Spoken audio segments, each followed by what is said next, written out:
Thank you all for being here on a very messy evening. I'm thinking the front has shifted on through, so hopefully by the time we leave, all the rain will have moved out. And poor Annabeth, who's here speaking tonight, flew here from Denver, so she's had to deal with this storm twice. So we can blame it on her that she brought it with her. So my name is Ann Taylor, and I'm Curator of Interpretation here at the Frisch Center. Really happy to have you here for our program. If you haven't gone upstairs to see Exploring Art of the Ancient Americas, the John Bourne Collection, I hope that you will either this evening or come back another time. The exhibition is open until June 23rd. So before we get started, I'd like to extend our gratitude to our sponsors, the Metro Nashville Arts Commission, Tennessee Arts Commission, and National Endowment for the Arts for making this exhibition and its corresponding programs possible. We also have partnered with Center for Latin American Studies at Vanderbilt University for all of this exhibition's programming, which has allowed us to offer a really wide variety of really exciting programs. So we're really grateful for Center for Latin American Studies for partnering with us and for making a lot of these exhibitions and programs happen. In addition, I'd also like to thank our Frisch Center members who are here this evening for supporting the mission and the vision of the Frisch Center. So we really appreciate your continued support of the museum. And if you're not a member and are interested in becoming one, you can go to the membership desk or look online to learn more about our membership program. So it's my pleasure to introduce Dr. Annabeth Headrick, who will speak this evening. She's shifted her topic. She thought that the one tonight will be very exciting, and also I think it's very appropriate for us to be talking about water when it's raining cats and dogs outside. So Dr. Headrick earned her PhD from the University of Texas at Austin, and she's currently the Associate Professor at the University of Denver, where she teaches the art of Mesoamerica and North and South America. Among her many accomplishments, Dr. Hedrick has written articles on various topics, such as ancestral mortuary bundles in Teotihuacan and in Mexico, or Mesoamerica's Gulf Coast, ritual scepters of the Aztec, and state-supported gender roles in Teotihuacan. Her first book, The Teotihuacan Trinity, The Socio-Political Structure of an Ancient Mesoamerican City, was published in 2007 and suggested a new approach for the socio-political organization of Mesoamerica. And she also has served as the lab director on several archaeological projects in Belize. So currently, Dr. Hedrick is working on a comprehensive analysis of the cosmopolitan city of Chichen Itza, exploring how the Maya transformed their city. So we're so honored and pleased to have Dr. Hedrick with us this evening, so please join me in welcoming Annabeth Headrick.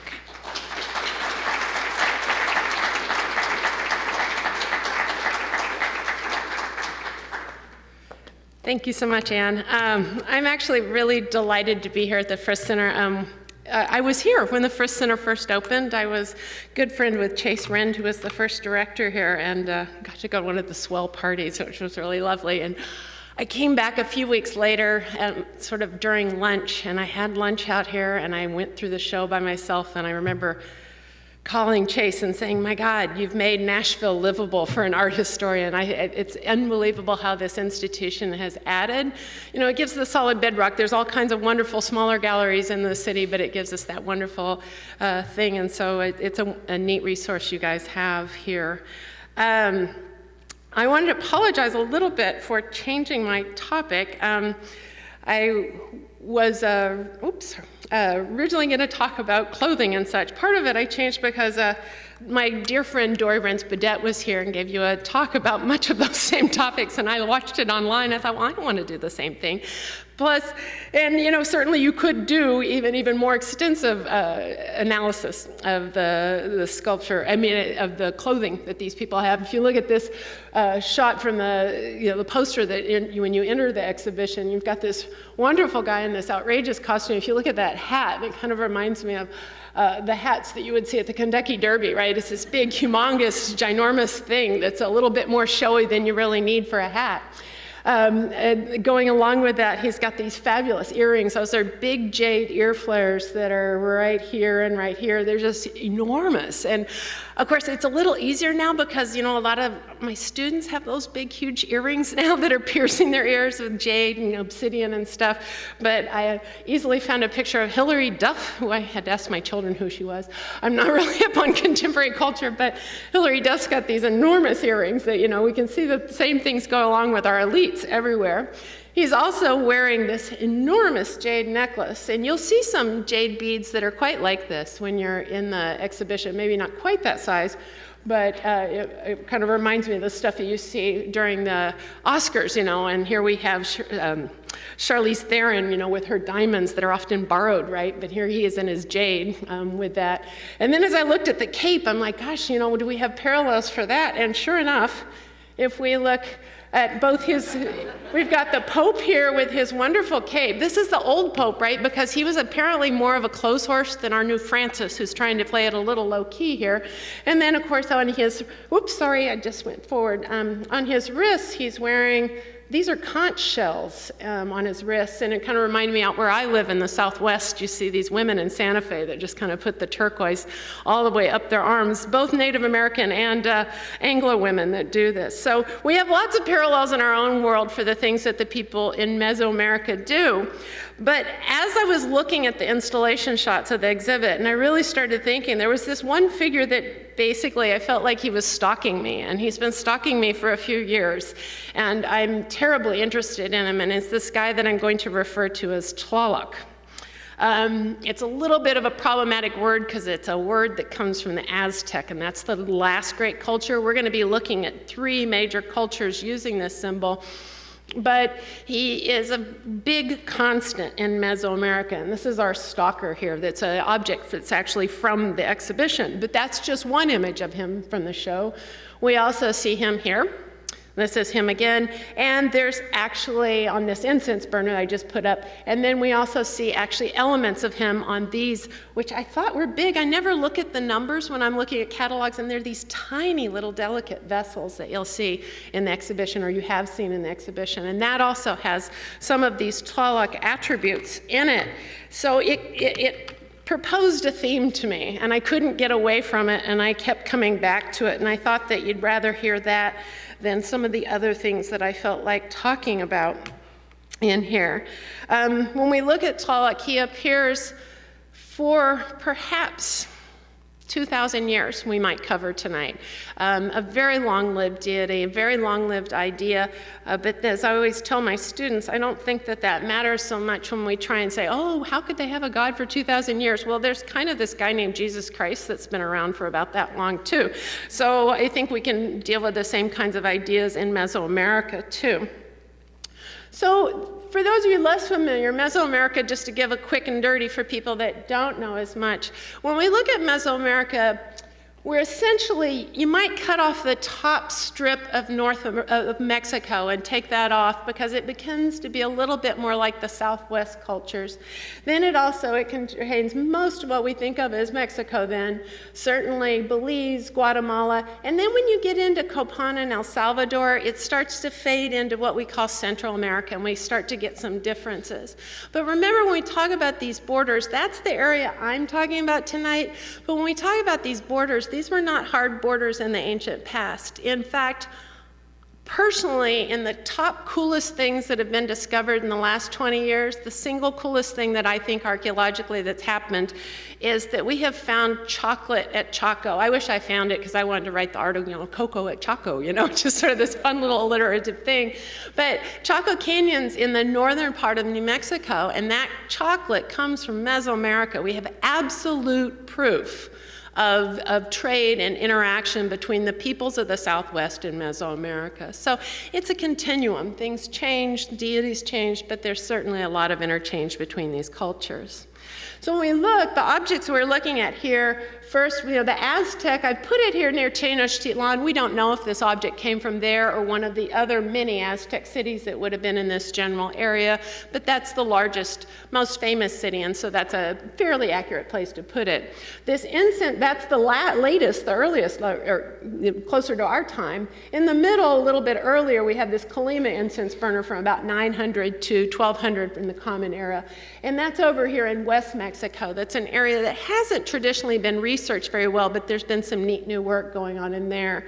You might notice there's this funny thing where I've got 2 arrows for this one object. How can we do that? This object is very much like the city I've spent much of my life working on, is Teotihuacan, but there's some funkiness to this object that doesn't seem very Teotihuacano. It really looks like it's a Maya vessel that was trying to copy a Teotihuacan kind of vessel. So you might know of, in the 17th century, and the 18th century, there was a lot of trade with Asia and China, and we started in Europe, started to make copies of Chinese porcelains and things like that. And the Chinese, if they looked at these, would say, that's kind of weird. That doesn't look like a real porcelain. And it's that kind of copying of a foreign culture that we probably have going on. So I think that it's going to turn out that these are going to be from the Maya area down here, but they're copying a style that's up here at Teotihuacan. Dory is actually, she mentioned that she was doing some chemical analysis, and the neat thing about Dory is she's both a chemist and an art historian, and so she's using science and art history to figure out where these vessels come from. And so she will, eventually they'll have some results, and we can tell from the paste what this vessel's made out of, where it's from. So even when we look here, we've got from about 400 Common Era all the way to maybe about 1,400, 1,500 Common Era represented in this thing. Now the exhibit covers both also South America and Central America, but we're not going to really touch on those tonight. I'm going to stick in my comfort zone of what I know in here with these different things. So why are we looking at Tlaloc, besides the fact that it's raining like crazy out here? He is a rain deity, he's a lightning deity, but he's a deity that I've been obsessed with for the last few years. I don't think he's been handled completely successfully in the literature, and we don't quite understand him as well. He's one of the most important deities of all of Mesoamerica. He may be one of the oldest deities that emerges, if you buy part of my argument tonight, and he is this long-lived kind of deity. The other thing that I think is so critical about him is he explains to us the relationships in humans and their world. He helps us understand how Mesoamericans related to their gods, how they petitioned their deities, how they understood the world around them. And I think that's the neatest part about my job, is trying to understand those questions. The objects are just clues to what the humans thought and what the humans felt in the past. Now Tlaloc, you're going to get a little art history course here. You're going to be able to read Tlaloc. If you ever go down to Mexico, you're going to be able to see him. He's a very easy deity to see because his attributes are pretty simple. What do we see?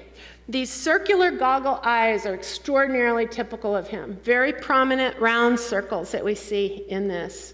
The other thing he has is this kind of straight but then curled up or downturned mouth that's extraordinarily prominent on him. So we see this mouth that goes up and around and down and up and around. In some of them, he'll have a lot of jagged teeth. That is very common, and we'll see some of those. In this case, he has either blood or water flowing down from his mouth, and it kind of seems to be both. And when I'm not sure, I just stay on the fence, and I say, well, it's blood or water, but I'm not completely convinced to which one it is. And those are the basic attributes. This is this object that's an Aztec object, and this is the culture that was around when Cortez arrived. And the reason we often end Mesoamerica in 1521 is that's when the Spanish actually conquered the city of Tenochtitlan and it fell. So that's your basic attributes of Tlaloc with this. Then we can go forward. This is that Colima incense burner that you'll see in the exhibition. And this is, again, sort of like what I was saying about the Maya and Teotihuacan. This is an image of Tlaloc. Clearly this person's seen Tlaloc, but it doesn't look like anything that you would see, say, in the Maya area or the Aztec area or something. It's just kind of funny. Like, instead of having big circular goggles, whoops, I did that again. He's just got these funky eyes that project out. Why is that? Well, West Mexico has a barrier of mountains that have for a long time served as a little bit more difficult to communicate with the rest of Mesoamerica. So they had communication, but it wasn't as open as other places in Mesoamerica. So they borrowed in things, but they also had a bit of an isolationist kind of quality to them. And so we see that. In this case, he's got those wonderful teeth. Now this is an incense burner, and in the exhibition they say perhaps they put incense in here and it would have come out the eyes and it would have come out the mouth, which would look really cool. Maybe. We do know that more commonly up here they would have put a bowl. And in fact, the bowls they put in here are not very spectacular. They're just plain, boring bowls out of kind of common materials. They'd put the incense in there and they'd burn it. So you'd still have smoke surrounding this guy. Some of that could be to create the idea of fog like we have when it rains and the condensation of rain. We also know that it's in some of the hieroglyphic texts that we can read about the Maya, they'll often say in ritual that he manifested the god, he lit the fire, he lit the incense, and the god appeared. So what we think these incense burners, when you light that incense burner, you're literally bringing Tlaloc into this world, or you're bringing Chak into this world, or whatever deity is actually depicted on the incense burner, you bring them from the supernatural world into your world, and you can communicate with them. And the supernatural world, over and over again, is described as this cloudy, smoky world. So incense provides that wonderful kind of smoky world in there. So that's your rain deity here. We're not going to look at the other object because we have to go some other places to understand him. We actually have a lot of images of Tlaloc from the time period when the Spanish first got there. The Spanish were fascinated, and luckily enough, we have some Spanish friars that I've always suspected. There's one, Bernardino de Sahagún, that I've always thought that this was probably a frustrated academic before academics existed. And so what do? You go into the church where you can read books all the time. And when he got to Mexico, he must have just been blown away by this other culture. And he wrote down all this information about them. Every now and then he'd say, oh, bad, they aren't good Christians. And then he'd go on and rapturize about how fascinating the Aztec were. So he was an anthropologist before anthropology existed, and just fascinated by him. And so he also had indigenous peoples write down pictures, and other friars also recorded images. And some of these are copies of pre-Columbian manuscripts and such. So we do have some images, and we have some text about Tlaloc from the Spanish time. We look here, oh gosh, I keep doing that because I hate it when the pointer's in the same place. So this is probably an image of Tlaloc, the deity himself. He's sitting on a mountain, and we can see again the very beginnings of this idea that water flows out. And the water is flooding out of this mountain that he's sitting on, and what's neat about it is these are seashells right here, marking that this is water. And so they often would put shells. These are little symbols of preciousness that show up on water and jade. So it's jade and water and preciousness and sacredness and seashells. Again, we see the little goggle, and this is half of that downturned mouth, and there's those fangs that I told you about. This is probably a ritual participant dressed up as Tlaloc, a priest. And so he's sitting here with his dance moves. He's got his goggles, he's got his downturned mouth, and there's his fangs, and he's actually holding an undulating serpent. What that is, we can see over in this image. This is an image that's been highly influenced by Western art. Clearly, this artist has seen European art, has been exposed to European art. It's an indigenous artist, but he's brought in a lot of those Greco kind of Roman proportions that we see in European art. Again, we can see the round goggle, the downturned mouth, and the fangs, but he's got a better undulating thing that tells us what that is. Tlaloc's a rain god, so what's his undulating thing he holds? It's lightning. So he's actually holding a lightning rod. And so here it's been conceptualized as a snake, and here we see it actually as lightning. You might note too that he has a shield right here, and one of the things that I think is a major problem with how we've looked at Tlaloc is people haven't recognized enough that he's a war deity. Sometimes they've said that about the Maya time periods, but not about the time periods of the Aztec and Teotihuacan, and I think much more needs to be said about that, and that's kind of what I want to share with you tonight, is some of that information when we look at that. All right? So here we can see some images post-contact, but it tells us that Tlaloc's associated with lightning and water, so we have some real clear evidence that we can apply to these images. Now we're going to step back about 1,000 years. We're going to make a big, huge jump. But when I show you the imagery and how similar it is to the Aztec, I think you'll understand why I think that this god has a lot of continuity or a lot of similarities even over 1,000 years.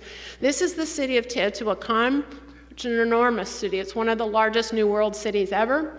Had a population of maybe 100,000 people at its height, and it lasted for 650 years.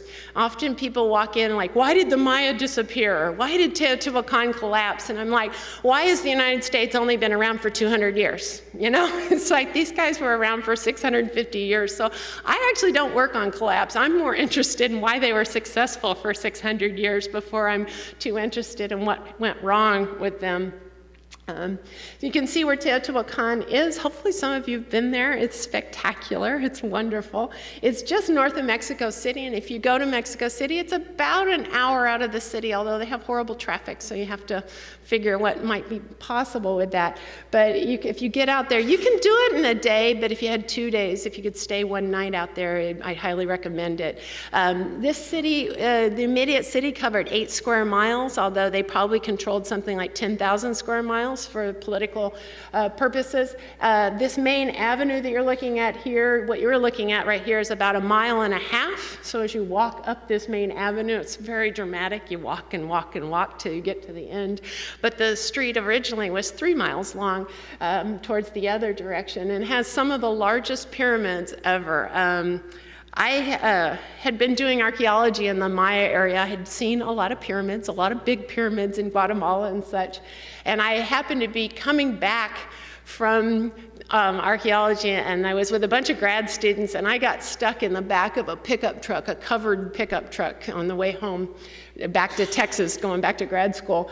And we decided we were going to make a little side trip and go see Teotihuacan because none of us had ever been there. And I remember looking out the window. They said, we're kind of here. And I looked out and I saw these big hills, and I thought, oh, there's a mountain over there. And then I thought, oh, that's not a mountain, that's a pyramid. Even me who'd seen a bunch of pyramids, I couldn't believe that a pyramid could be that big. It was enormous. It's just bloody, bloody big and impressive. So when we look at Teotihuacan, we see a lot of this Teotihuacan imagery. I mean, the Tlaloc imagery. So Teotihuacan was a painted city. When you look now, when you walk around, you'll see these bare walls, but if you look a little closely right here, these are places of plaster. And originally that plaster would have probably had painting on it. And so we've lost many, many, many of the paintings of Teotihuacan. We tend to find them in domestic areas, but we sometimes do find them in the public areas too. So imagine walking along here and having all kinds of other imagery. It would have been pretty spectacular. And they're using a fresco technique that's not unlike what they used in Europe, so they're pretty stable if they survive, if they haven't been plowed over and such. We see those. So that's what we're going to look at is some murals from Teotihuacan, because this is one of their primary art forms, is the murals. When we look here, this is actually the real mural. This is what it looks like. And this is an artist's reproduction of what it looks like, piecing together, because they tended to repeat the image, and if you took them all together, you could kind of figure out what it looks like. And this is an artist, oops, God, if I keep doing that, it's going to drive me crazy. This artist has reproduced this image, so it's a little easier to look at this one, so we're going to look at the copy versus the original one. I think you might already be able to use your iconographic skills and see the different parts of Tlaloc on your own now, and that's my dearest hope. We have the goggles. He's got big earrings like our fellow at the beginning of the talk. He's got the downturned mouth, and there's those fangs. They're always nasty, curvy fangs, not very welcoming. And then we can look over here. He's got a water lily pad in his mouth, and that's because he's this water god. He's a god that's associated with rain, and so water lilies were one of the major symbols of watery things, and so they have that there. He also has this stuff flowing down, which may be the blood or the water that comes out of his mouth. So we can see a lot of those same things 1,000 years before the images we saw with the Aztecs. So this is that Christ analogy. This is a religion. This is an idea that has survived for 1,000 years at least. The other thing he has in his hand is something that we call an atl-atl. It's basically a spear thrower, but an atl-atl is the word you'd have to put on an exam if you were taking an art history and anthropology class. You would never use the word spear thrower. And what is an atl-atl? We find this, it's a tool, it's a weapon that goes all the way back in human history. When you talk about the Paleolithic cave people, they're using atl-atl. So it's a very old weapon that was brought to the New World from distant past. And when we look, an atl-atl consists of little rings that you put onto a wooden device that you put your fingers through. And then there's always a hook. So this is the atl-atl down here. Here's the rings. It often has a weight that helps, and there's a little hook right there. And then you put your spear shaft into that hook, and it kind of stabilizes it so that you can take your arm and you can pull it back over your shoulder, and then you can throw that dart much, much further than you could if you were just throwing it by hand. In fact, you can throw it farther, you can throw it with greater accuracy and with a tremendous amount of force. And so this is what these big game hunters were using there. Teotihuacan loved this weapon. It was the weapon of hunting, but Teotihuacan seemed to have, well, they had a nasty habit of hunting people with it. I think there was maybe a code of ethics that you didn't really use an atlatl in warfare, but Teotihuacan did, and it's probably part of the reason they were militarily successful. And so what we see here is our Tlaloc fellow. This is more of that evidence that he has a military aspect. He's got an atlatl. I've got a drawing of it up here. He's got his 2 fingers through those rings, but his atlatl's funky. It's kind of wavy. It's not exactly, and here's the little spear point on the end of it, and his atlatl's a little bizarre, and that's because it's a lightning bolt. He's kind of like Zeus. I don't know if you're familiar with this very famous work of art, but originally this Greek sculpture that was found in the ocean actually had a lightning bolt in here, and Zeus used a lightning bolt as his weapon. So when we look at Teotihuacan, we've got Tlaloc in a similar idea, that he's using the lightning bolt as his weapon. His atlatl dart is actually a lightning bolt. And so another indicator that we have that continuity all the way back to those Aztec fellas. The other thing we see over here is he's holding a vessel. He's got his little hand right here, and he's holding a vessel in a very kind of egocentric way. The vessel has a picture of him on it. If we look there, we can see he's got goggles. This is one of the fang teeth, and this is the second one. And out of the top of the vessel, water flows down. He's pouring water out of the vessel. And interestingly enough, we find lots and lots and lots of these vessels. And to my dismay, nobody's ever really written about Tlaloc water pouring rituals at Teotihuacan, even though we have these all over the place. It's the same shape of vessel. You can see it's sort of bulbous and then straighter. Here's the bulbous area and the straighter elements. And what does it consist of? You've got those goggly eyes, the downturned mouth, the fangs, and what's that? The water lily, right? All of those same elements. These happen to be barrel cacti. That's because a lot of barrel cactuses live up near Teotihuacan. It's sort of a marker. So we find these vessels, and what I would suggest to you is this vessel was probably used in water pouring rituals. There were events where they would go and they would pour water, petitioning the gods for water, and we have some more evidence we can see of that. So we've got all of his little attributes. We see his face, we see his water lily, we see the water or blood, his atlatl, that's the lightning, and we see the vessel that he pours water out of, because he is this deity associated with rain and water and lightning and all of those good things. This is another Tlaloc vessel. This is an early one from Teotihuacan. They change over time, but even though it's rather simplistic, all the artist did was take a cylinder vessel and take applique clay, stuck it on the vessel, and then fired it. Pretty simple stuff, but we can still see the goggly eyes and the downturned mouth. Very, very simple. It's really a very easy guy to see. Here are some little miniature ones. These are about this big here. These 2 little Tlaloc vessels, still that same shape that we saw in the other ones. Here's your downturned mouth. Here's your fangs. Here's the water lily that pops out, and here's your lightning that curves next to him over here. And I think these may be clouds. I'm not totally sure, but I kind of suspect they may represent clouds. They're a little anomalous, and I'd like to find more examples of them before I completely say it without the question mark, but I think that's what we have. So what I'm doing now is comparing 2 objects that are 1,000 years apart, okay?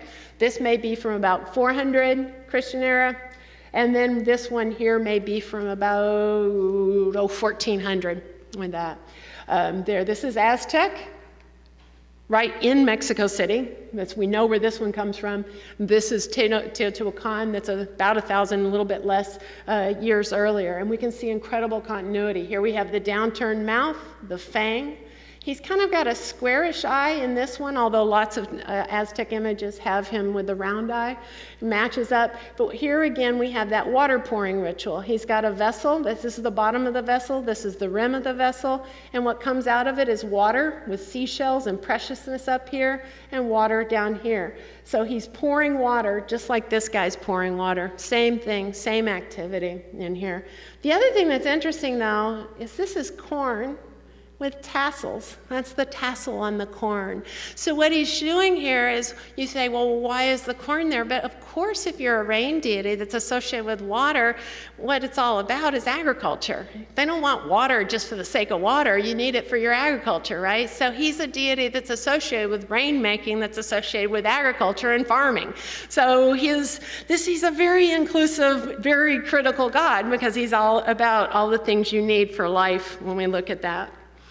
We can look at a late manuscript image. These are images, the date of this one's a little problematic, and even where it was made is problematic.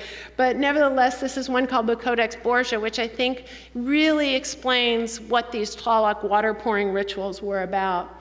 If we look, we can see 1, 2, 3, 4, 5 Tlaloc. When we look at these Tlaloc K, as they might call them in the plural, what is he doing? He's pouring water. We see him with these Tlaloc vessels here and here, and what comes down is water. He's also got another ritual object here, but he's pouring water, and this is a symbol for the earth, and this is a female that's representing that earth, and he's pouring water, and you see down there for this agricultural fertility. Now, why are there 5 Tlalocs? Well, the Spanish tell us that Tlaloc sometimes had 4 assistants, and so these may be his 4 assistants. But then they're also a little bit funky, because sometimes they tell us that the Tlaloc there were 5 different Tlalocs. There was the Tlaloc of the north and the west, and you know how sometimes, like where I live in Colorado, we always don't like it when you have storms from the south, because it's very warm air, and that's when we potentially get tornadoes, which are not common in my area. And so the southern winds are warm, the northern winds are cold. You know, you have these attributes that are associated with storms that come from different directions, and that may explain why we have the 4 Tlalocs. A lot of times people will tell you these are the 4 cardinal directions in the center. I used to say that for about 10, 15 years, and I'm pulling back from that, because I think what we're missing is the fact that it really probably isn't always the 4 cardinal directions. I think what we're often dealing with are the solstice points. It's the longest and shortest days of the years, and where you have the sun on the horizon, its furthest point. And part of that's from archaeology, because people are not always placing things in the cardinal directions. They're often putting them in the intercardinals, and I think there's something else going on, and for precision purposes, I think that might be what we need to think about. So we have Tlaloc doing this. What's interesting about this image too is, as we look at this image, is we're going to see that these objects here, if we look at them, they have a little handle, and there's an image of Tlaloc. So there's an eye and a fanged upper mouth. So these again they quote unquote look like vessels that actually have a picture of Tlaloc on them, just like we saw in some other images. However, there's a wonderful archaeologist that found these objects in a place called Cholula. I'll show you in a second. Turns out that these are probably not really vessels. This is probably, originally they were using pouring vessels at Teotihuacan and things, and then other places kind of developed, it's not really a vessel, but it represents a vessel. And let me show you what I mean. These are these objects that are from a site called Cholula. It's just south of Mexico City.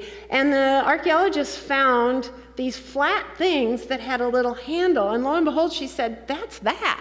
These are these sort of effigies of Tlaloc that they're probably dancing with and doing rituals with that aren't really vessels, but they simulate the idea of pouring water, but they probably aren't really pouring water in that. An analogy to it might be when the Pope walks down the aisle and he's carrying a crozier, right? It's not really a shepherd's crook, but it represents the idea of a shepherd. Or he carries a cross. It's not really the cross that Christ was on, but it represents that. And so I think that these are just symbolic objects that they would use in ritual to talk about those things. So if we go to this object from the Frist, what I find interesting is I think that there's some relationship between those objects that were found at Cholula and this particular object that we see at the Frist. Because if you go around it, you see that there's a little handle on it. This object is not the same as that. You can't really pick this up by that handle. It's a heavy thing. It's about this big. It's made out of volcanic stone. Again, it doesn't have any container. It's solid, so it's not really a vessel. But I think that this is what we'd think of as an effigy of this thing and of a vessel. It's a sculpture of something used in ritual. It represents the object used in ritual, even though this probably wasn't a functional ritual object. It just represents that. So I find it interesting, that little handle tells us, that it's connected with this tradition of what we see there, even though they really are not picking this thing up. It's way too heavy for that. So here we look at our Tlalocs. When we look at this, we've got our Tlalocs here from Teotihuacan. We've got the one over from West Mexico. We've got this one from a manuscript. And when we talk about guys like Bernardino de Sahagún, he was from the 16th century. He was a Spanish friar that wrote a heck of a lot about the Aztec, including their gods. And he has a text about Tlaloc that I want to read a tiny passage from. And listen what he says. Tlaloc, the provider, to him was attributed the rain, for he created, brought down, showered down the rain and hail. He caused the trees, the grasses, the maize to blossom, to sprout. There's that agricultural element. To bloom, to grow. And also were attributed to him the drowning of people, the thunderbolts. We've got our lightning in there. So we see all of these things. We've seen the maize, we've seen, or the corn, we see the rain, and we see the lightning bolts. So again, Sahagún is writing those things in the 16th century, but I can show you the same things here in the year 400 at Teotihuacan. But as I said a little bit earlier, there's an aspect of Tlaloc that the Spaniards didn't recognize. Nowhere do the Spaniards talk about him being a war deity. This is an aspect that the Spanish didn't recognize. But he's not just a rain deity. He is a war deity, and that's because rain and war were intimately connected in Mesoamerica. And water and war were part of the ultimate cycle of understanding how the world worked. So what you're looking at here is a Teotihuacan warrior. This is from a mural fragment. It's a part of a mural. This is a line drawing that takes out one little image that comes from a Teotihuacan image. And what it shows you is a warrior. And Teotihuacan warriors look a little odd because if we look here, he's got real furry skin. Those are all kind of representing fur. He's got claws. He's got a wolf kind of face right here. And he's got little claws here, and he even has little dew claws and little claws here. He's got little wolf feet. You might say, that's not a person, that's a wolf. But I'd say, but alas, the man is standing up, and he's carrying an atlatl, and he's carrying spears, and he's dressed in clothing. That can't be a wolf. What we do is we have a man that's dressed in a costume. He is dressed in a mascot, shall we say. It's not unlike your little raccoon that you have when you go to a Titans game, or my Broncos that we have in Denver when we see the horse running around in their little costume, or my Texas Longhorns from the University of Texas. I think what we have at Teotihuacan are mascots. We have military groups that identified with different animals, okay? And so you would dress up in your animal costume, and they were kind of competitive with one another, just like the Longhorns are competitive with the University of Oklahoma, although are they still in the same? I forget now because all those rivalries got ruined, but that's the kind of thing. I think there were rivalries within Teotihuacan against these different groups and everything. And so when we look here, let's look a little closer to see what he's wearing, and we can see why he's associated with Tlaloc. He's wearing those circular goggles. You can see them right there. And these circular goggles show us that Tlaloc was a part of military iconography or military imagery. And so when you went to war, you were partially doing that for the rain deity. It was in his behest that you were conducting this kind of warfare. We can also see things we've already learned about. He's got an atlatl with his little claws going through it. It's kind of precious. And he's got his other hand, this furry little hand, holding what we call the atlatl darts, or the spears. This is the fletched or the feathered end, and these are the business end. That's the spear points that you would see, the stone spear points that would be on those the atlatl darts. So he's a military guy, but he's got those Tlaloc goggles. It tells us who the association is that he has in here. This is the aftermath of war. This is what Mesoamericans did. You didn't just go to war for territory, but a lot of times you went to war for sacrificial victims, which plays into this whole water belief. What we have here again is a warrior. Why do we know he's a warrior? He's got atlatl darts. He's carrying, here's the pointed ends, here's the feathered ends. And so this tells us that even though this guy is not actually engaged in warfare now, he is a warrior. He's wearing the Tlaloc goggles, big earrings, big necklace, other things, but he's got some rather gruesome bits too. What he has here, I like to call those heart pluckers. They're actually used to take human hearts out of the chest. I can tell you in the Q&A if you want to know how. This is this obsidian heart plucker, basically, that we found archaeologically. That's basically the same thing here. This part would have been hafted or tied onto a piece of wood that you see there. And this lovely thing, these colors are silly. I just color them in so people can see the parts. They aren't accurate. Those aren't purple, they're red. But here we can see a heart that's bleeding. It kind of reminds me of an apple, you know, when you go get a candied apple and it's stuck on a stick, and we've got a heart kind of stuck here on an obsidian blade. This is the original mural up here, and this is this line drawing, so you can see the imagery. It makes it a little easier to see in the line drawing from there. So this is the aftermath of war. And this is what you do. You bring these sacrificial victims home. You capture your people alive, if at all possible. You bring them back, and then you sacrifice them. And we'll talk about that more. We've got to get through the story before we can all put all the pieces together to tell the whole narrative. Oh, I forgot. There's one other little gruesome bit. This is a vertebra. I once wrote in there, I went early when I was writing a dissertation, I wrote, a human vertebra, and dear George Kogel, who is one of my big fans, but he would say, he has this funny voice, he goes, Annabeth, how do you know that's a human vertebra? And I'm like, I guess I don't, George, I'll take the word human out, but I think it's human. I don't know who else's vertebra it'd be. It's kind of a sacrificial scene, and so I think that's what we got going on. Okay. Remember that little vessel? We've completely forgot about that little vessel, and I said, it's related to Tlaloc. Well, how is it related to Tlaloc? It has to do with those goggles that these warriors wear into war. And so this is an alabaster head that you find at the Teotihuacan Museum, and notice the goggles on this guy are jammed up on his forehead, and we see this in Teotihuacan art. I cannot tell you what the goggles are. If they had a functional purpose, we don't know. We've found some in the Maya area that's related to Teotihuacan, and they're made out of shell, but I don't know if all of them were made out of shell. We don't find them that often. This is an image from a Maya vessel that's showing pictures of Teotihuacanos coming to visit them. We have it documented hieroglyphically. What do we see? We see atlatls, we see the goggles stuck up on the forehead, and we see the darts. We see the atlatl darts. So these are warriors that are visitors, like kind of nasty ambassadors, because later on they actually killed the guy that they gave this vessel to, so not sweet people. But here we can see this person standing here. This is the vessel we started out with that's in the exhibit here. There's those goggles jammed up on the forehead. Here's an earring, and here what we have is an atlatl. Now, why do I think this is a Maya vessel rather than Teotihuacan? A couple of things. Teotihuacanos know how to use their atlatl. They always, you know how we saw that warrior and he had his little claws through the holes? They always show it that way. Maya people tend to show the atlatl like it's a new toy. They hold it out like, look at this neat new thing that we're using. They knew what atlatls were, but they didn't really think about using them in war until they ran into those nasty Teotihuacanos with their bad habits.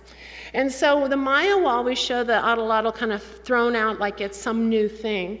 And this is what we see here. Plus this atlatl just looks weird. And so the atlatl is kind of held out in presentation mode rather than in functional mode. And that probably is the marker that we're dealing with the Maya image there. But so what we have here is a warrior that's clearly in the guise of Tlaloc. He's doing this in his honor to a degree. Okay? So, the last image before we start to look at a ritual that involves all this and wraps it all together is this.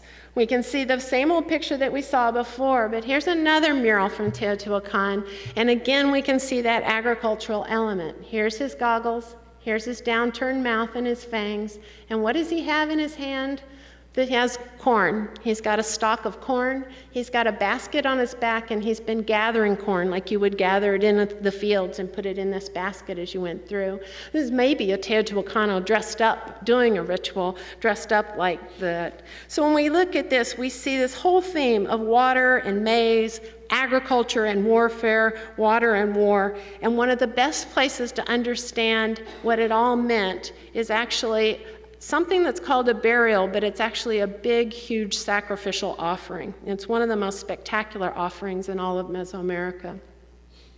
And it appears in this building. My friend Saburo Sugiyama has done the archaeology here. He's one of the best archaeologists out there. He is meticulous in his work.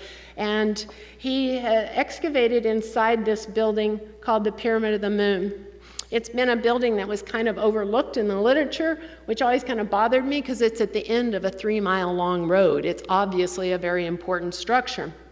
And inside this building, we now have some evidence about what kinds of things happened there. What happened in this particular location is the Teotihuacanos, when they first started, it wasn't this big, huge city. It was a very modest kind of place, small scale. And they had started building structures in this location where the Pyramid of the Moon was. And they were fairly small. And then what happens is they built a much larger structure. And what we're going to look at is a deposit or an offering that was placed right when they started to build this much larger building. And so what we see in this much larger building is evidence that what we have is that Teotihuacan had gotten more powerful. Teotihuacan had developed economically, politically, militarily. This is a big, huge statement on we're on the map and we are important. And what's it all about? It's about war, water, and agriculture. It's all about those themes that we're talking about. It's called burial too, but it's not really a burial of somebody in a reverential way. It's more of a sacrificial offering. So what's in there? We've got this poor fella.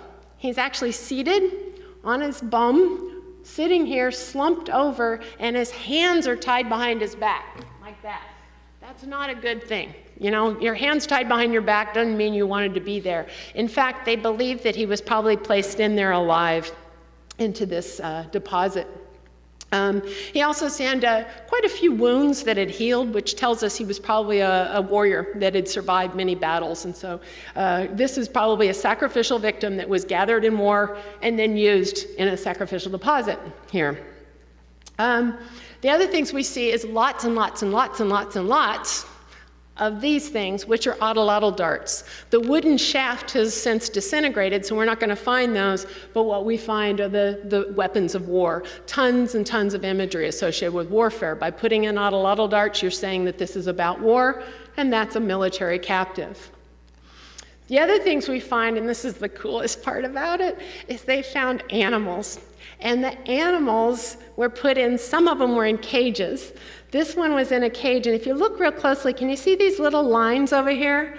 That's because, whoops, he was in a cage and he was alive when he was put into this deposit. In fact, they found coprolites or poop inside here. And so the pumas and the wolves were in cages and they were placed into this deposit completely alive. I can't imagine how spectacular that would be to have these live animals buried in this incredible ceremony.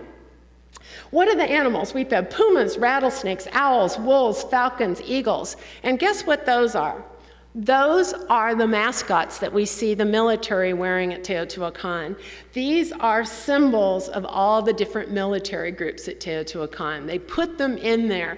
I have these fantasies, like, you know, if you could go back in time of this incredible ceremony where, you know, the people are all dressed up like wolf warriors and then they put these live wolves inside this deposit. Then the jaguar warriors come up, or pumas, I guess they are, and they put their pumas in there. Of course, the eagles and the falcons had to be killed or they'd fly away, but, you know, you put your mascots in there. And so this is an incredible celebration of the strength of the military, the power of the military who's brought all this wealth to Teotihuacan. They're celebrating their successes in this image. What else, though? Is Tlaloc. In fact, Tlaloc shows up not in the 4 cardinal directions, as I said, I know it's a minor point, but in those intercardinals and in the center. So we find these jars from this deposit that really do match what we saw in that Aztec manuscript, pouring water in each of the directions. And so what I think happens, let me go back to that one. What I think happened is you literally had ritual participants that were pouring these water jars in there, linking warfare with water and linking this whole agricultural cycle. The other thing they found was this, which is made out of obsidian, and I think it's representing the Tlaloc lightning bolt. And so they have this carved image of Tlaloc's lightning bolt in here, just like we saw right there. And so that's his weapon of choice, is the lightning.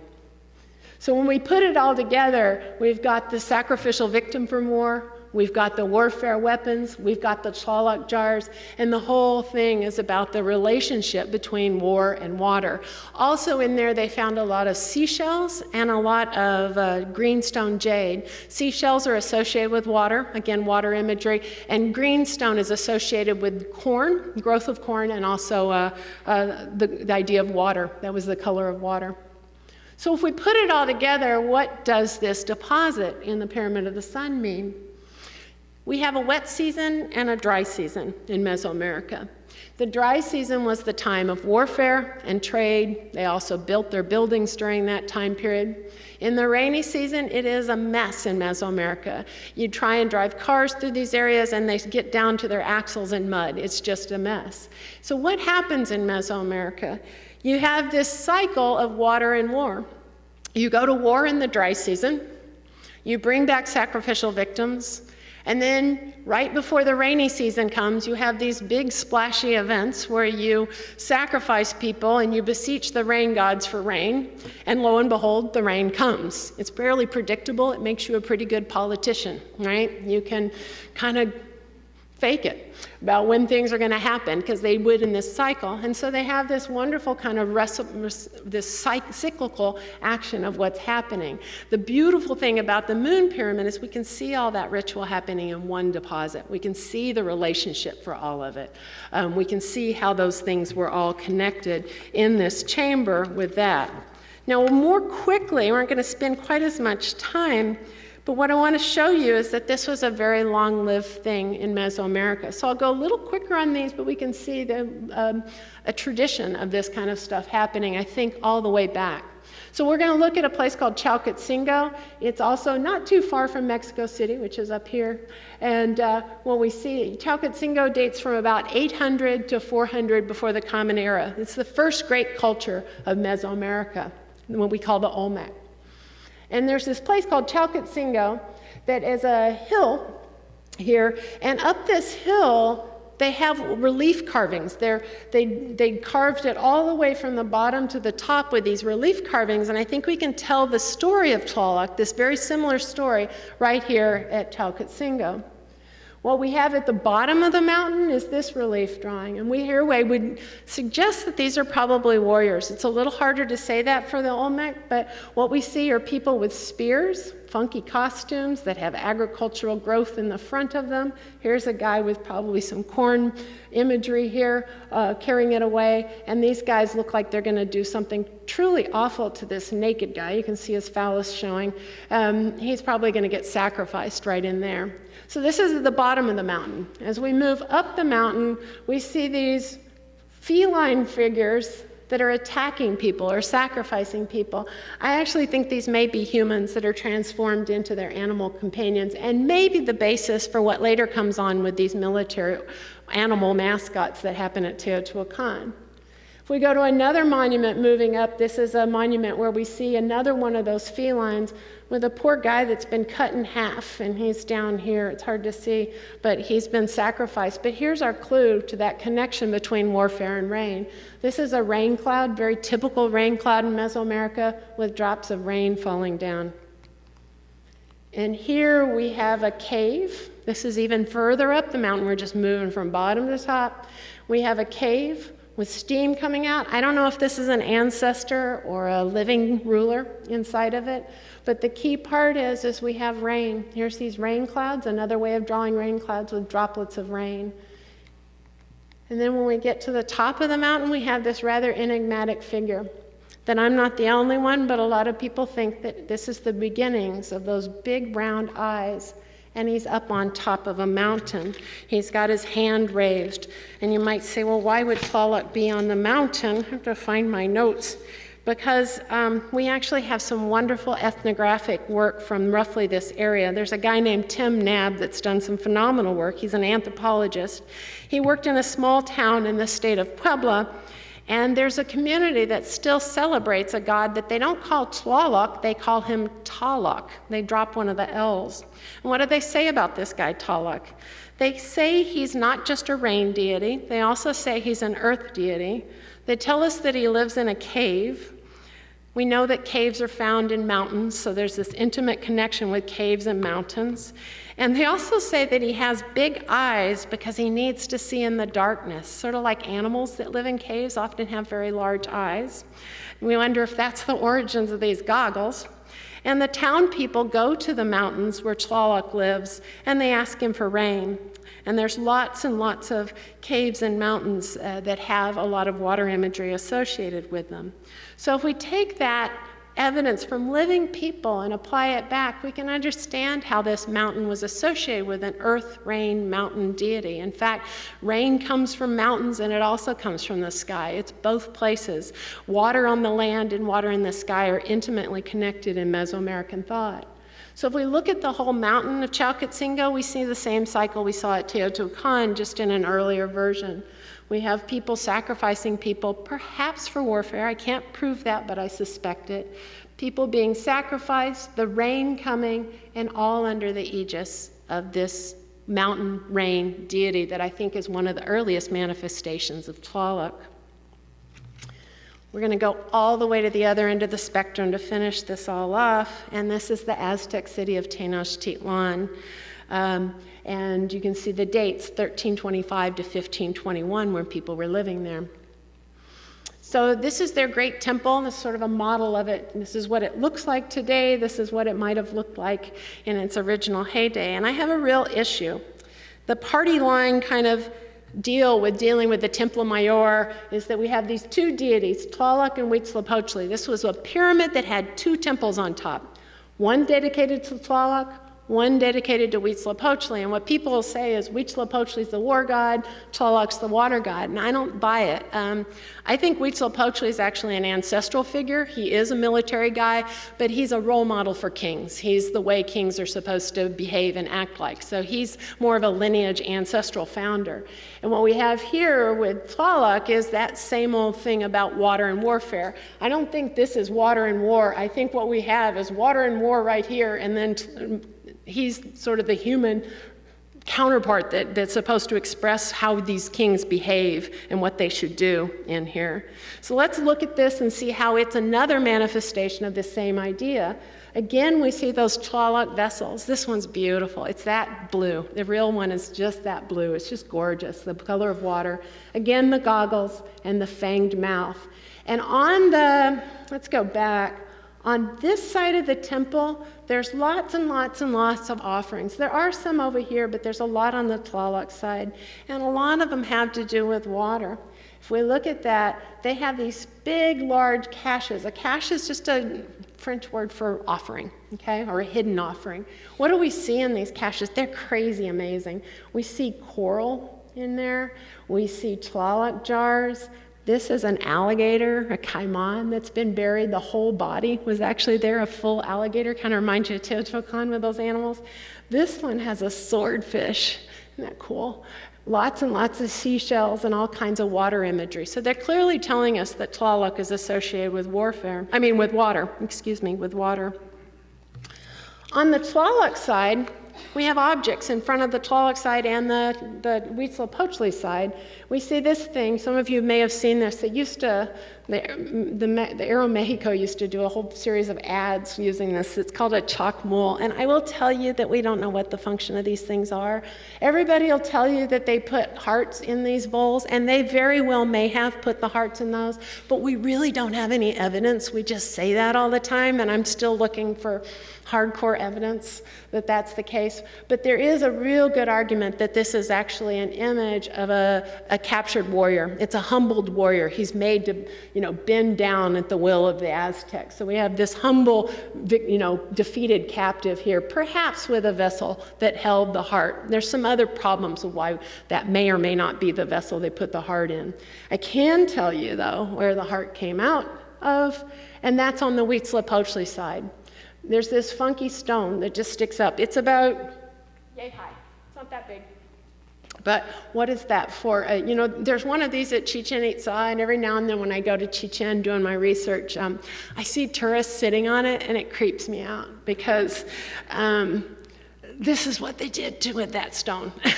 They bent people over it, that's the stone, and they cut their hearts out. And they were doing the same thing in an earlier city at Chichen, and that's why I would never sit on that thing. It's just too gross. So we can see that they're taking their hearts out, and perhaps that heart went over to the Tlaloc side and went into the vessel. I just don't like to say things until we really have clear evidence of it. This is again from a manuscript that was painted by an indigenous person, but after the Spanish got there, and so they're recording these ideas for the Spaniards in here, okay? So when we look at these colonial images, over and over and over again, they have blood running down the stairs. And we do know that after they cut the hearts out, in some of the rituals, you would just kind of roll the body downstairs, and the warrior who took that guy in battle would actually take him back home and harvest the body. We can talk about that later too. But we have the blood running down the stairs, and I've often wondered why that blood's running down the stairs is always in these images. I think in some ways it's because the Spanish were horrified by this stuff. They were mesmerized by it, sort of the way all these crazy vampire shows that are on television right now. Last night they started this show Hannibal that I was folding laundry and it popped up on the TV and I was like, oh my God, just really gory stuff.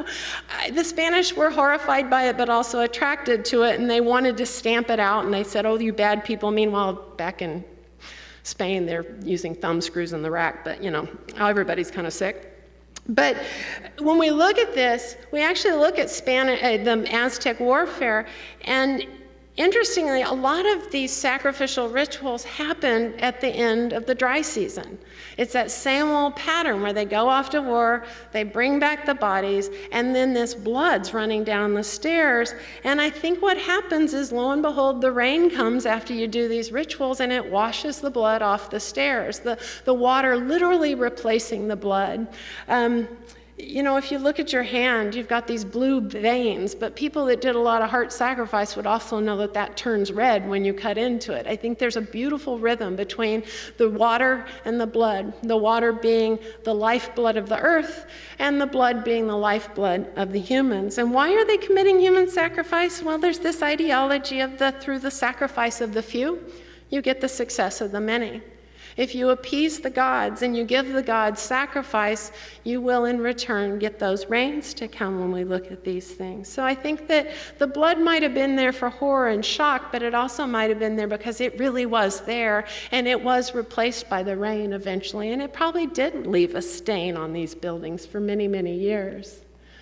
So when we look at this building, we see that same thing. We see the cycle of water, we see the cycle of warfare, and the whole building is associated with this same ritual that we saw perhaps all the way back at Chalcatzingo and certainly at Teotihuacan. When we look at all three cultures, I think you can see some of the similarities. We have the water and the warfare and the constant renewal of that every year through sacrifice. We have this incredible deposit that clearly has warfare imagery and water imagery inside of it. And then if we can go back that far, and if this is an image of Tlaloc, what we have is that mountain deity, this rain deity that's associated with exchanging blood for water, which is clearly shown in so many of the monuments there. So if we look at the first images here, we can see here in this show, right here in this building, we can see one of the most dynamic, constant, thorough ritual cycles that happened every year in Mesoamerica. We can see the warfare in this guy. We can see Tlaloc, who's beseeched for the rain. We can see that the rain will bring the agriculture and make the success of the many. And we also have the idea of sacrifice. He's a devouring God. He's not maybe particularly nice. And maybe this, I can end with One of my favorite articles was actually written by a John Monahan, who used to actually teach her like I used to at Vanderbilt. And he recorded Mixtec people who live over in the state of Oaxaca. And this line that he recorded has been one of my constants all throughout ever since I read this article. And it says, "We eat the earth and the earth eats us." This is what this Mixtec man told him, and it very much explains the relationship between humans and their world in the Mesoamerican viewpoint. We eat the earth, right? We eat the corn, we drink the water, we take of what the earth gives us, but the earth ultimately eats us. We sacrifice to the earth, we give our sacrificial victims, and ultimately when regular people die, your body goes into that earth and feeds it again. And it's this beautiful relationship between them. And more people are living than are being sacrificed. It's this beautiful relationship between them feeding the blood of these war victims, and then the earth in return. Remember, even though he's rain, Tlaloc's a mountain deity. He's an earth deity, and that earth will give back to you. All right, so if you have questions, I'd be happy to expand on any of these kind of gruesome topics.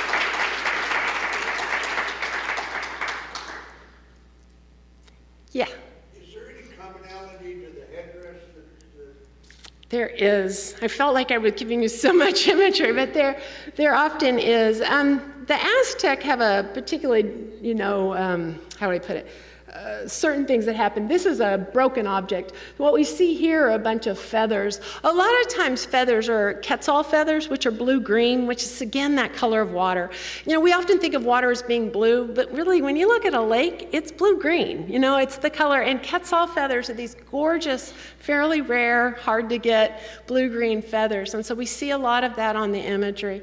He also would have had extensions that come out here. We know from other objects, this one's broken, that's paper, and paper over and over again is associated with sacrificial victims on there. If I go back, you know what, I'm going to go out of the presentation mode. Hang on a minute. Oh, let me see if I can go back and see some of those. I did notice in a couple of them. I want to go to the beginning. Let me hang on a minute. I'm going to end this and show you something. It's warfare related, so it fits in, but I didn't want to do too much. So if we look at this, that headdress right there, oops, gosh, what did I do?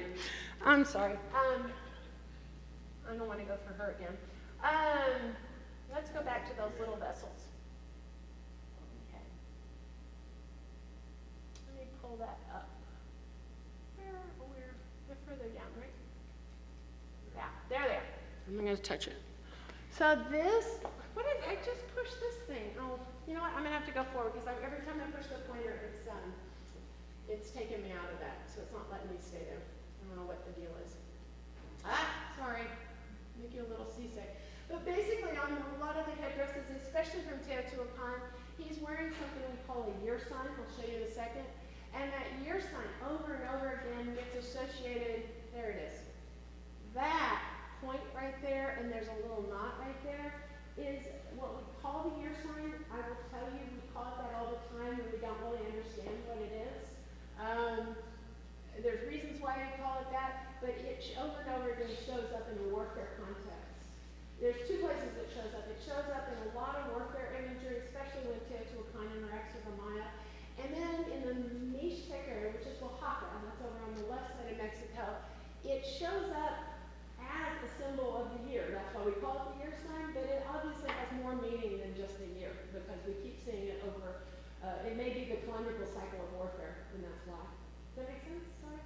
Yeah, so you're right, it's a very common headdress that repeats. I thought the one on the left looked like a mountain, and then that earliest Olmec one also has a pointed top. Yeah. And I would love some graduate student to take on the year sign and just write the great dissertation on it. It's something I think that still needs to be plumbed for meaning. Yeah. Yes, Veronica? I have a question about the water. For me, seashells are more associated with salt water. Mm-hmm. Water that's useless for agriculture. Yeah. Is this just water as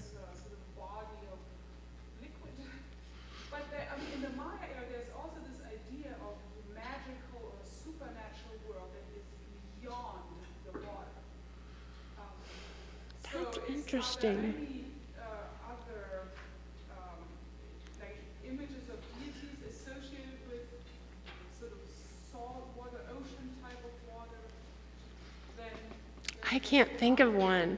I mean, and I'll say one thing, but I'll also admit, maybe we haven't looked close enough.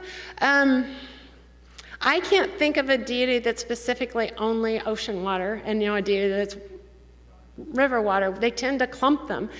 We as scholars tend to clump them. Maybe we're wrong in doing that. Maybe we should ask the very question you're asking, right? And maybe that's something we should pursue. But I will, generally you'll look at a cache vessel, and it'll have, some jade beads, a few seashells, and we've often assumed that represents that watery underworld, and they're connected. It's easier for us to understand, I think, that in the Andes, where we understand their hydraulic cycle, I think, better than we do in Mesoamerica. It's better recorded. But I think they're clumping. But those are also, that question you ask is one of those that you tuck back in the back of your head and you say, oh, I wonder if we're right in that clumping or not. I mean, I often, kind of ruminate on weird questions like that. What were you thinking? Well, you have some ideas? It's sort of the Mm-hmm. it's atla to throw, but there's also, you could, if you wanted, see also the word at is water. Mm-hmm. So has anybody looked into? Well, I will tell you, another way you could take a tangent, I don't know about that one, but the word for warfare in the Aztec is Tlachinoli, which, is water fire. And I think water fire is actually an analogy for water and blood. And it's this thing, I can, if I can go to the very end, hang on a minute. I have this image, I didn't show you at the very end, but this is an image that shows the origins. The one on the left actually shows the beginnings of Tenochtitlan, the Aztec city. And they say that where they've put their big pyramid was where there was this great spring that was coming out of the ground, and it had both red and blue water flowing out of it. It had white frogs and white toads and all these bizarre things, and it had a cactus growing nearby. And I think is a stronger thing that we have a better connection for is Tlachinoli, water war, water fire, which is a metaphor for this water blood, red blue paradigm, I guess is what I'd say. But I still, you got me thinking about, is there a difference between saltwater and freshwater in Mesoamerica? I've never seen evidence, but it may, if I ask the question, sometimes you see it. Yes, Joseph. I had a question, which may be a stupid one, but the idea that Teotihuacan calendars and knowing that the cycle of life, an annual thing of the rainy season, the dry season, did they adapt or use? They have calendars. Does that help predict? Well, we know the Maya had a calendar. We know the end of the Olmec had a calendar. We certainly know the Aztec had a calendar. We see some calendrical dates at Teotihuacan. We just don't see as much evidence of it. I find it hard to believe they didn't know something that everybody around them knew, but we don't have hardcore evidence for it. But even if you don't have a calendar, you don't need one because they watch the solstice on the horizon line. And in fact, the whole city may have been oriented to a solstice event and lining the pyramids up with the solstice event. So they were probably watching these events constantly and had one of the main things we haven't done much with is priests. We deal with kings and we deal with warriors, but those priests we aren't real good at looking at. And there's probably a whole group of people that are doing all that. In fact, those new hieroglyphs that were found down in Mexico or down in the Maya area that record these really esoteric calendrics that deal with the cycle of planets and different things. I mean, those guys are those priests that are in there just doing the sky watching. In the Southwest, we see the Zuni have a sky watcher. They have people, and I suspect in Mesoamerica we have those things, but we haven't found them archaeologically very well, so we don't talk about them, even though they got to be there. I mean, in my book, I dealt with priests. I dealt with the king, the military orders, and these families. But I know there's priests, and I know there's merchants. There's all these other parts of society. They're just harder for us to get at. So it's not, yeah, they had a calendar and they're watching it. And there's been a lot of evidence with astronomy at Teotihuacan to suggest that. So even if you're not, but I know they were, you've got the astronomy for a calendar. Yeah. So it's pretty easy because you just get your solstice, and especially the equinoxes are those great times to start agriculture and end agriculture. And one thing I didn't say that I forgot, it's important to get your when the water's coming right as far as, this calendrical, because if you don't get the timing right, you put those seeds in the ground and then the crows come and eat it before the rain sprouts it. It's critical to get it right when you're going to place this stuff in the ground. You don't want to do it too early, or it just sits there and it's open to the animals that scrounge and furrow for it. So your calendar is really critical. Anybody else? Yeah? Just as context, where did they find the larger representations of festivals? Well, of course, the things that are in the exhibit up here are all looted, and that's what we find in museums. Unless you're in the country of origin, these are materials that come from contexts that we don't know. I use looted material all the time. I'm not adverse to using it because I think if you don't use it, it's kind of twice stolen. But, it would be nice to know the context of these objects, and we just don't on there. Think about what we can say about that big, huge deposit at Teotihuacan. We've got all the pieces there, and we can put it all together. If I had a few spear points, what can I do with them?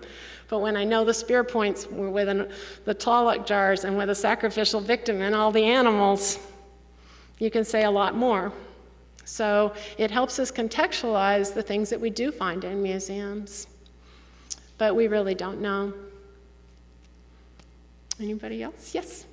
Could you speak to the opinion about death and afterlife as far as the Mayans were concerned? A lot of what I'm aware of course, it comes out of, because we often study kings, we have the ideology of what happens to kings.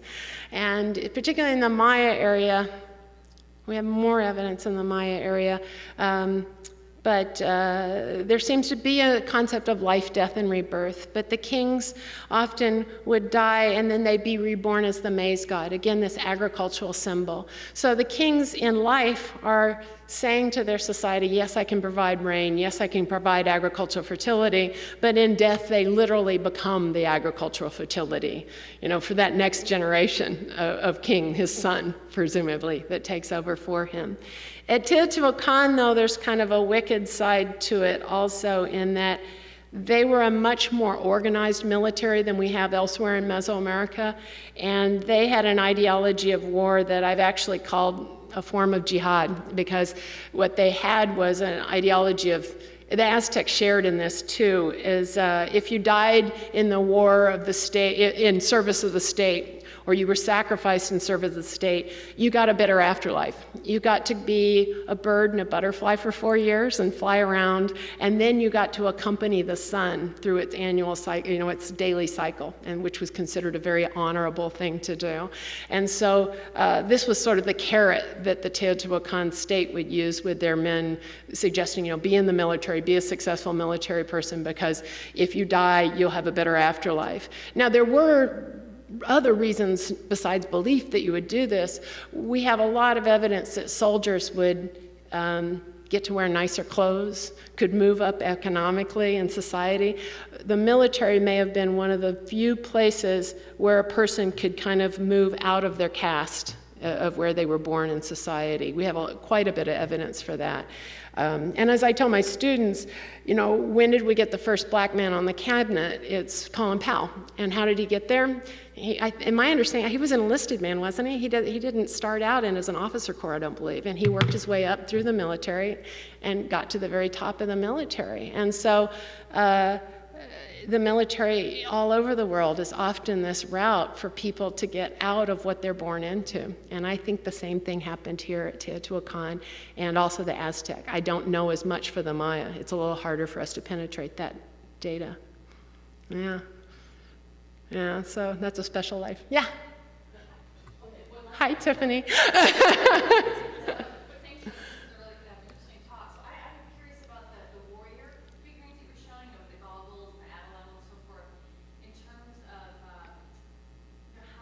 What they're representing in terms, are they images of them about to go off to the war, Is celebrating that as a way also to teach other men in society how to behave and how to report themselves? And can you just say something more about So we see a lot of people walking at Teotihuacan, lots and lots of walking, and of course we think that's probably processions. We don't see scenes of active war. We don't see battle scenes at Teotihuacan, so they're not narrative. They're more iconic.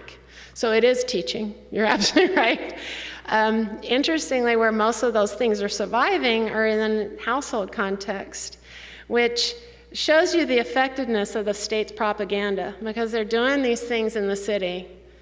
We're probably seeing images of ritual, not warfare itself, because certainly the sacrifice is the aftermath. It's not happening in the battlefield. And I don't suspect even all these walking warriors are actually really engaged in war or going to war. I think they're just processing in the city, up and down that road, up that road to put their puma in that deposit. You know, you can imagine them doing that. So think about how effective the state propaganda is, because you're doing those rituals in the city center, and then what do you decorate your house with? The propaganda of the state. I mean, you shove it down their throats and they buy into it and they follow it. We do have similar things. We have, you know, think about people whose young men and young women are off in war now. Often, you know, they're given a wonderful portrait of them with the American flag, and it's displayed in the family living room. If that person dies in war, you're given a flag from the state as a remembrance of that. So we buy into the system too. You have to. I find Teotihuacan particularly fascinating because they get people to do things that may not be in your initial best interest to fight, right? But you do it with, okay, you might move up in society, you might have a better afterlife, and I do use the word propaganda. I think a lot of my colleagues are more loath to use that word because they're trying to make Mesoamerica seem so touchy-feely and nice, but you know, there's a wicked side to it. And I think these images are very much manipulating people. And the fact that they're in the houses, people have bought it hook, line, and sinker. Of course, these are the fancy houses. It'd be more nice to know if we have some murals from less wealthy households. Maybe those are the guys that were successful. What about the people that went to war and didn't do so great? Maybe their houses are decorated differently. I don't have that data, but it might be out there. So, you know, we're always a victim of what we have when we're dealing with archaeological cultures. Anybody else? Super. If you have anything else, just grab me. Okay. Thank you.